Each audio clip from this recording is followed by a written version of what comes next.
May bungkag sa inyong tanan. Dana po ta dire balik-balik ta dire exercise no kay lagi na atay goal kay hapit na ang summer. So da ko dire sa mo ang basement no. So naman ta dire gamay nga gym. So dire lang isa ta mag gym. Usually dire ra ko mag gym no wala man tay pangbayad sa gym. So dire ra ta. So yeah, dire na ko nag kung kuan ako ang kettlebells, libot-libot naman pagamay man daw ni siya sa imuhang mga hawak. So ani lang yung buhaton re. So makatabang man po ni ginagmay lang ba. Basta mag-move jud ka mo gamay-gamay masiguro ka og bawasan na po ni mo imuhang kaon no. So kuan jud motivate gid imuhang og galingon nga mumata ka og sayo para mag-workout ginagmay. Kapoy man pero sige lang good.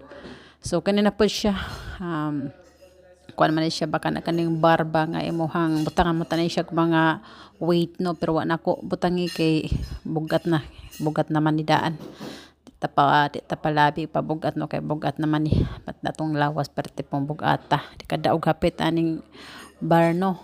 So mura ni akong gibuhat diri hingal na kaayo. So ani ra siya itsa ani duso ba na sa tawag kana. So mura na akong buhaton, ana ra siya, nya magtuwad-tuwad, gamit pud aning kettlebells nga 5 pounds man na siya. So bali duha na sila ka box, so 10 na siya no. So makatabang po na siya og iki-era po na imong lawas diha. So mura na ito ang buhaton. I hope nagustuhan ninyo ang ato ang vlog no. So ani ra gid siya akong buhaton para mente. Makatabang man daw kuno ni. Kita naman po na ako na sa uban sa internet no pero ako ni ganang buhaton dugay-dugay na jud ko pero or exercise dire pero wala man gyapon ko muga may kay dako man kita kaon no human na tong exercise gutomon ta mo kaon na tagbahaw lamian man po di ka magmahay. So balik-balik ra kadiri ambak-ambak mo na siya.